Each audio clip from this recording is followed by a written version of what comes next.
Hey, how's it going, everyone? Coach Danny Alvarez Jiu Jitsu in Arlington, Texas.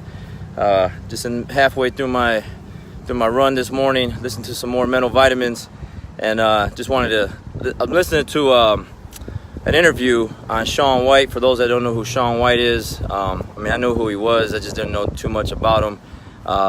Three-time Olympic skateboarder, and I'm listening to his mindset on winning and losing, and he dropped some pretty good knowledge that is in pretty good, pretty close to the way I think, or pretty much is the way I think. I hear a debate all the time on social media, or just, people in conversation about, saying I either win or learn, and instead of saying I win or lost, I won or lost, is like a cop-out. It's a way to get like a participation trophy or something like that.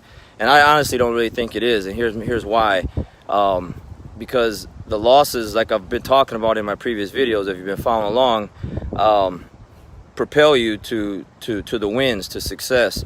So you have to appreciate those losses. Not like you're trying to lose on purpose, but when you do come up short and you do lose, you have to go back and analyze what the heck went wrong, where was the missteps at. There's a lot of variables involved in whatever you're trying to win at. And maybe one little misstep cost you the loss, or maybe your opponent, if it's competition like what I do in jiu-jitsu, had a certain game that I either wasn't ready for, or I didn't prepare for like I was supposed to, or just whatever. And so in the losing process, you learn. You absolutely learn, except for those individuals where they do lose and they take it so hard, they quit, they don't come back, and then you lost. To me, like, that's where you actually lose at. You lost. You're not coming back. I have students that done it in the past. I know competitors that are really good, that try to go out and compete or do whatever it is that they're trying to do, and didn't come back from a loss. And so that's where they actually lost, the true definition of loss. But when you lose, which we're all going to lose at some point or another, multiple times, especially if you're really trying to achieve a high goal, you're going to lose a lot. You're going to lose, in a lot of different ways, to where you can try to go back and pinpoint and figure out, where the mistakes were made, so that you can come back and win again. And so Shaun White, he's talking about how thankful he is for all the losses, and he gave a great example where I think it was in 2006 when he won the Olympics, if I got that date right, that year right. He was on a win streak, I guess, and then he lost prior to that.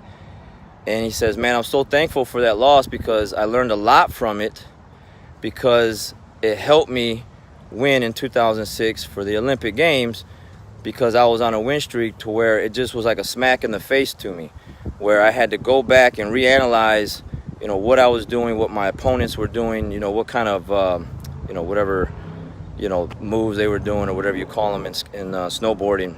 But he goes, if it wasn't for that loss, if it wasn't for that prior loss before the Olympics, I probably wouldn't have won the Olympics, because I was riding that win streak. And I think I talked about that, I know I talked about it before in my other videos, when you're on a win streak and you're winning, it's really hard to stay hungry compared to like when you lose. It hurts, it stings, man. It's painful. So like, that's all you're thinking about. And when you're winning all the time, you're enjoying the moment, compared to versus when you lose, all you're thinking about. I mean, it's like nightmares in the middle of the night. You wake up, at least for me, I take losses that serious to where, I'll wake up in the middle of the night, I'll get up, and it's just my whole day is just thinking about, the loss that I took, and how I'm going to fix it, and how I'm going to come back, and when I'm going to be able to go back and get out there and try again. So the term, I either win or I learn, I don't think anything's wrong with that. That's just my personal opinion. I'm pretty sure there's going to be a lot of people out there that disagree with me, but we can just agree to disagree on that fact, because if you have the right mindset, a positive mindset, then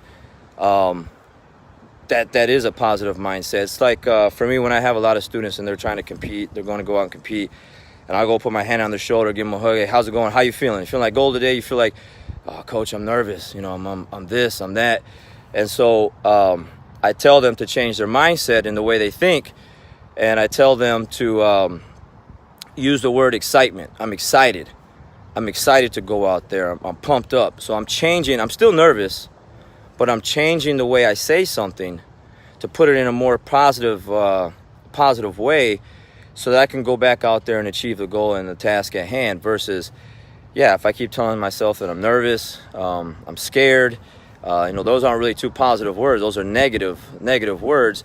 So if I keep repeating that to myself or saying that to people when they ask me how I'm feeling, that's going to grow. That's the being scared is going to grow. The doubts are going to grow versus, hey, I'm excited. I'm pumped up. I'm ready to go. And deep down inside, my stomach's turning. My hands are sweaty. It's just, I'm anxious. I'm ready to get out there and just put in the work. But when I train my mind to say, I'm excited, I'm pumped up, I'm ready to go, I'm ready to show my techniques and execute, those are much positive ways to reframe your mind to do something that you're getting ready to go into versus the other way. And the same thing when you lose. You can lose, you can cry, you can, like I said, some people I've seen, high-level guys kick something, get mad, argue with the ref, whatever. And versus, well, hey, look, I came up short, got to suck up my loss, go to the podium, let my opponent have his moment, and then I just got to get back to work. I got to go back and watch the film, which I don't really like doing, but I know it's a must. It's part of the process, that, I got to go back and see what the heck I did wrong. If I want to continue on that path and win, I got to go back and see where the mistakes were made. And it's painful sometimes to go back and watch that. But, I've had one student, actually quite a few over the years, but one student in particular recently just said she lost. She was winning. She's really good. And she's like, coach, that loss really hurt my soul. And I was like, wow, that's deep. It hurt your soul, So I was like, well, let me see the video. Let me see what happened in the match. Let's break it down. And then instantly I could see through the match, well, okay, let's fix this right here, here, and here. And that probably won't happen again because, these were some of the mistakes. You did really good here, but right around here is where we made some crucial mistakes and some errors where they capitalized on that and then, caught you. And so ever since then, she's a lot better because of it. Her game's a lot tougher. So she learned from it, So you absolutely must tell yourself, you're going to learn from the losses. That has to be the mindset. Other people can argue and debate that all day, but at the end of the day, if you're a competitor and you're looking for a higher goal, you're going to lose quite a bit, and you got to take those losses and learn from them and break them down. And I was watching the game last night. Let's talk about the Warriors and the Raptors. They're getting their butt kicked. They're at home. Toronto's on a tear. Somewhere at halftime, man, coach went back in, X's and O's, changed their mindset. Let's go back out. Boom. Here comes the Warriors again. Third quarter, fourth quarter. Raptors come back. Warriors take it over. They win. Now they're up 2-0. Who knows how that series is going to go? But that's just another great example where you're down and out. Halftime, coach comes in, says, hey, we need to fix these rotations. We need to do this, this, and this. And let's go back out there and do this thing again, and let's try it again.